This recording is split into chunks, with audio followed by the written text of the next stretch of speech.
Well, I hope that this is now live. We're beaming into the gala dinner at Lagonisi. So I'm Daniel Franklin, and I'm sitting here with Prime Minister Mitsotakis. Delighted to be talking with you. It's been quite a year and a bit since you took office. So perhaps, first of all, it's a chance to look back on this rather tumultuous year. What have you learnt in this year in office? It certainly wasn't what I expected when I took over. What I did learn is that you have to occasionally learn how to handle multiple crises at the same time. Obviously, no one was expecting the COVID adventure. On top of that, we had to deal with a migration crisis. Very tense relationship with Turkey, and of course the economic fallout from COVID. So the real challenge was, and to a certain extent continues to be, how do you manage the crisis while at the same time making sure you implement the medium to long-term reforms the country so desperately needs. And the two are in a sense interconnected. First of all, because of COVID, I think the urgency to change and to adapt is clearly there, and also because of COVID, we've managed at the European level to make available to member states, especially those that cannot afford to increase their debt, substantial sums of money that will actually finance part of this ambitious reform program. So, in a sense, in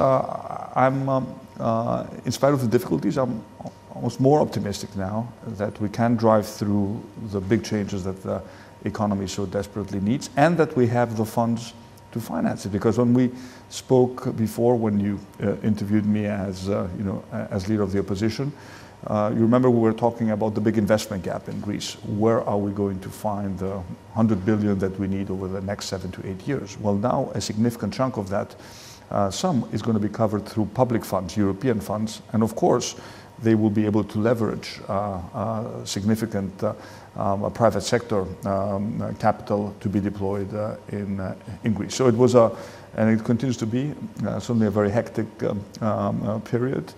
But I think overall, we've managed these multiple crises, I'd say, pretty well, but until the next one, of course. So it's sometimes said of COVID that it's an accelerator of change. So does it, in that sense, not just because of the money, does it help you accelerate in some ways the reforms that you already had planned? And you were busily working on a reform program. So in a sense, you had the blueprint. But can you do it faster as a result of the crisis? Yeah. Very much so. Let me just give you a few examples. The digital state, the transformation of the public administration. We have offered so many new digital services during COVID. This was part of our plan, but we had to accelerate everything. And this is, I think, recognized as a big government success. You cut red tape, you fight corruption. You limit the interaction of people with the administration, so there's also a clear public health benefit. And this is something which has, the more you push it, the faster the change, because the pressure is there from public opinion to deliver more and more. And I think we've done a pretty good job on that front. But also in terms of pure economic policy, measures which I announced in Thessaloniki, cutting social security contributions for the private sector, the solidarity surcharge, moving away from just supporting unemployed people towards a scheme that will actually subsidize new jobs. All this was part of our program, but we are very much accelerating these reforms, and we do intend to implement practically everything that I announced in Thessaloniki over the next 6 months. So it's going to be a very busy legislative season. Not that the previous one wasn't busy. We passed 105 pieces of legislation during our first year. We amended the constitution. We elected a new president, first female president of the Republic. So it was busy, and it will continue to remain busy. And I do think that also the capital markets, the international investment community will eventually reward those countries that have demonstrated the necessary professionalism in dealing with this crisis. And if you take the Greek economic model, and we've been talking about this a little bit during the conference over the past couple of days, there's an over-reliance on tourism, which has been, if you like, brought to the fore because of COVID. So how do you move away from that? What are the main ways that you move to a different economic model? Not that tourism ceases to matter, of course, it's always going to be important, but less dependence on tourism. I'd say tourism is always going to be important, but it's going to be a different type of tourism. In a sense, the whole COVID experience has also demonstrated that you can actually live and work from anywhere, which makes Greece a much more attractive destination, not necessarily for tourists, but for people who actually want to acquire a second home here and maybe spend not just their summers, but also their winters in Greece.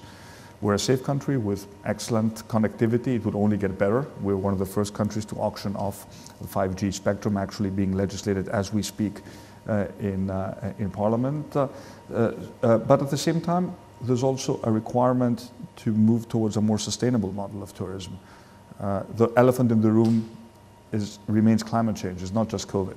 It's this big international global challenges. And I think COVID, in a sense, has proven that if we really work hard towards achieving a common goal, look at the progress I expect the global community to make with regards to the vaccine, we can actually address these problems. So our tourism needs to change. We have a very important law regarding spatial planning that will be submitted to Parliament within the next month. How do we foster sustainable tourism while protecting the environment? But at the same time, how do we also develop other sectors where we have significant comparative advantages? Renewables, logistics, high-end agriculture. All these are connected to the main themes which are also pushed by Europe: the green transformation and the digital transformation. So everything needs to be tied together. And we have a very clear plan in terms of attracting investments in these categories. But there are also sort of more traditional sectors. For example, we're privatizing our shipyards now. It always didn't make much sense for me that the nation, with the largest shipping footprint, shouldn't at least be able to offer very decent and competitive repair services for our ship owners. So there are traditional sectors, traditional manufacturing, which actually plays an important role in Greek GDP, export-oriented manufacturing, where companies will now have the tools, but also the capital and the incentives to change their model and become more digital, but also much greener in terms of their footprint. And there's also the question of human capital. You continue to have something of a brain drain in Greece. How do you address that? Because to realize these ambitions, you have to draw on the talents of all Greeks. The measures I announced in Thessaloniki were squarely directed towards the middle class, which suffered tremendously under the previous government, was overtaxed, and I would almost dare to say underappreciated in terms of its overall contribution to the country. And one of the reasons why people actually left was not just that there were no jobs, was that the state just asked employers and employees to pay a much bigger contribution than they were willing or able to afford to pay. So social security contributions, critical in terms of reducing the cost of labor. The solidarity surcharge, absolutely critical for good paying jobs, such as the ones that we hope to attract. We're talking about peak 10% on top of what you would earn otherwise. So for me, the reversal of the brain drain has to do with the economic incentives. We're addressing those.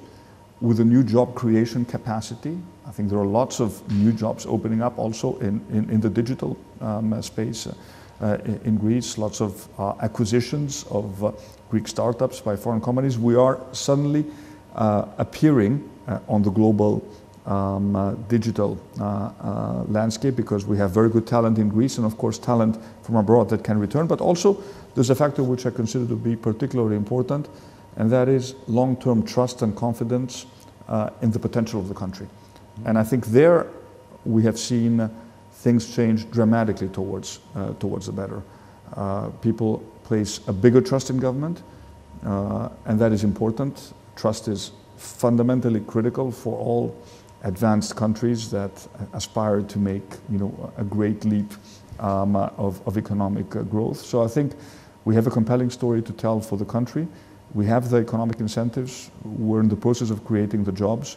There's no reason why people who are abroad would not consider to return to Greece if their family life or their plans makes them consider this option. Perhaps there's a connection here also between another theme you mentioned in this tumultuous year, which is the migrant crisis. It's a tragedy, but is there also an opportunity there for Greece to train migrants and to ease them into the workforce in Greece to make up for some of these labour shortages? Look, Greece is a country that has experience in terms of welcoming economic migrants. We did it in the 90s. And a lot of the people who actually found in Greece a new home have made Greece their permanent home, and their kids feel and are Greek citizens. And I think it was an overall success story. There is no reason why Greece should not be able to integrate a reasonable number of people who will be granted asylum and who will choose to actually stay in Greece. There are sectors in Greece where we actually have labor shortages. That's a very clear fact, and it's well defined. On the other hand, the migration problem is way too big just to be left to Greece or to the countries that constitute the external borders to handle by themselves. And I've been raising the migration issue with persistence since I became Prime Minister. The tragic Moria fire brought it to the forefront. We're expecting the proposals of the Commission. They will be presented on Monday about the new Migration Asylum Pact. I think it is very, very clear to everyone that we cannot fail twice as Europe.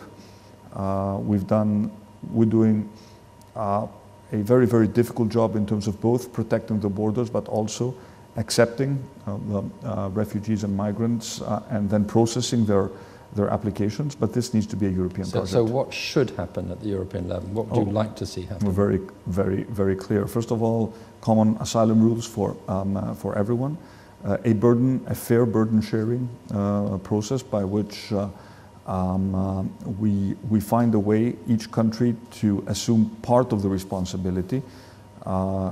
Ideally, what you would want to see is all countries to be able to accept some refugees through a relocation scheme.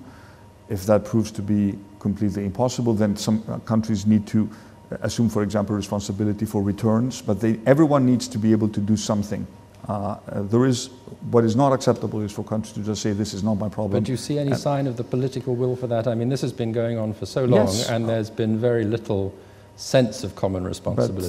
But allow me to just reply that 6 months ago it was inconceivable that Europe would be able to borrow as a supranational entity as it will do now after the conclusions of the Council. So the German presidency is very much pushing. The Commission, I think, is going to suggest something which I think, from what I know, was probably going to be an acceptable basis of negotiation for countries such as Greece. A lot of work has been put into this project.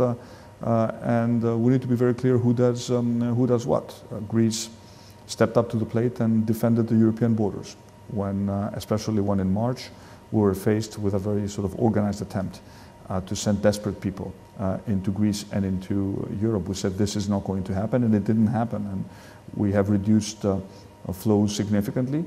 So we are protecting the borders, but people will always be able to come. And once they come, they need to be treated humanely through a common asylum system. If they're granted a political asylum, we need to find a way to see where these people are actually going to live. But if we refuse them asylum, we need to have a European push for these people to be returned to the countries of origin. Otherwise, the system is just not going to work. Let me turn now to perhaps the most acute crisis that you've faced in recent times, and that's in the Eastern Mediterranean with Turkey. There seem to be signs in recent days of a certain de-escalation. The Oros Reis is is back in Antalya. Maybe there's a bit of breathing room. What happens next? Well, first of all, let me point out that what happened over the past months, which was very, very concerning to all of us, is not just a problem that relates to Greece, Turkey, or Turkey and Cyprus. It's a problem that has a very clear European dimension. And I think Europe made it very, very clear that what is at stake here is the overall security in the Eastern Mediterranean, and that Europe will, in principle, not accept unilateral actions by Turkey that go against international law. So we've said something very, very simple from the beginning. We're willing to talk and engage with Turkey on the one issue, which was always the topic of the exploratory talks, which is a delimitation of our maritime zones in the Aegean and in the Eastern Mediterranean. And there were discussions going on for many, many years. Progress was made. We never reached an agreement. We should resume these discussions again from where they stopped, essentially, in March 2016. And I've also been very, very clear that if we cannot reach an agreement, we are certainly willing to take the issue to the International Court in The Hague and respect the decision of the court based on a common understanding that we would sign with Turkey on what it is we ask the court to make a decision on. So I think what we're saying is very reasonable and very, very sensible. According to international law, if two countries claim a specific maritime zone, no unilateral activity is allowed. And it's pretty straightforward. If we have a disagreement, we don't engage in unilateral activity. So I hope that this message has been received by Turkey, because there is a toolbox regarding possible consequences that Turkey will face if it continues this behavior. I'm the first to say that I'll be the last person to want Europe to go down that path. But on the other hand, it's also very, very clear that Europe will stand by Greece, it will stand by Cyprus. It will not be divided on this issue, and we hope that what we saw as a first sign of de-escalation will continue, and that we can actually resume talks without threats, rhetoric, and it's not just it's not just the. So what would be the next sign? You say there's been the first sign is the departure of a vessel from. It's pretty obvious. It's pretty obvious that you can't talk if someone is challenging the subject of the talks unilaterally. That's pretty clear. We made that very clear. And I think the last thing that both countries want is full mobilization of our fleets, where there's always the risk of things getting out of control. I think what is important is beyond actions. It's also words. It's the rhetoric. I've been very careful and very, very cautious in making my case very clear, both in print and also in what I say. It's very, very easy to inflame passions when it comes to public opinion, but then it's difficult. Have you talked to Mr. Erdogan? I have not recently? I have not spoken to Mr. Erdogan since our last telephone call, but our advisors are in contact, which is, in my mind, important, and if we continue down that path, I've said very clearly that I'm open to start the exploratory talks very, very soon. And I think once the talks start, that in itself, while you talk, you don't do other things. It seems pretty obvious to me that you can't do both at the same time. So we'll see. I'm concerned by the fact that Turkey continues to issue NAVTEX regarding Cyprus. That is concerning to me because Cyprus has very similar claims to Greece. But as far as the bilateral relationship is concerned, I do see a window of opportunity, and I do hope that that's the way the other side perceives it as well. And one of the next things that is going to happen is a European summit called at your instigation next week. That will discuss the Turkish situation. What do you expect to emerge from that? Well, we'll see. A week is a long time in politics, especially in European politics. I do hope. I prefer to go into the summit on a positive note than on a negative note. But I will refrain from making any predictions. I think what is very, very clear, and if you look also at the statements made by Josep Borrell, by Ursula von der Leyen, by Charles Michel, Turkey has a choice. It can engage with Europe constructively, and sort of by extrapolation also engage with us, or it can choose to continue sort of these unilateral actions, not just here. I'm also concerned about what's happening in Libya, which is of great concern to other European countries, in which case there will be consequences. So the choice has been laid out very, very clearly. And I think all of us hope that the choice and the path is one of constructive engagement. And vis-à-vis migration, in theory, there is a statement between the European Union and Turkey that is still applicable. If we were to re-engage with Turkey also on migration, Turkey would, we would respect our end of the deal, and Turkey would have to respect its end of the deal, which is to accept from the islands returns for those people who are not entitled international protection in Greece. So I think it's about time to give diplomacy a real chance. Okay, but meanwhile, diplomacy a chance, but you're also investing, as you announced last week, quite heavily. You have plans to invest in planes, in the naval capacity of Greece. This is at a time when budgets are very stretched, of course, when the economy is in a difficult state. Is this priority possible to sustain? Is it affordable? We are a fiscally responsible government, and I would never have announced these intentions without making sure that over the next 10 to 15 years, because we're talking about a very long-term repayment program, that we're able to sustain these investments. I do need to point out that we live in a dangerous neighborhood. Greece will always have a strong deterrence capacity. And it is my responsibility to make sure that I keep it up to speed and that I strengthen it. We announced 2 major purchases. I'd say both were long overdue. We shouldn't forget that over 10 years, Greece has practically made no investment in its armed forces. So the purchase of fighter jets from France is to replace older French fighter jets with a much more advanced plane. And we haven't purchased new warships, new frigates in a long, long time. It's about time to do this. Actually, these were requests that had been put in by the armed forces a long time ago. We feel that now and over a longer period of time, and with the economy stabilizing, we have the capacity to actually invest in those assets. But it's not just about purchasing weapon systems. It's about modernizing the military service, making sure young kids who join the army will acquire necessary skills. It's about privatizing and finding investors for our defense industry.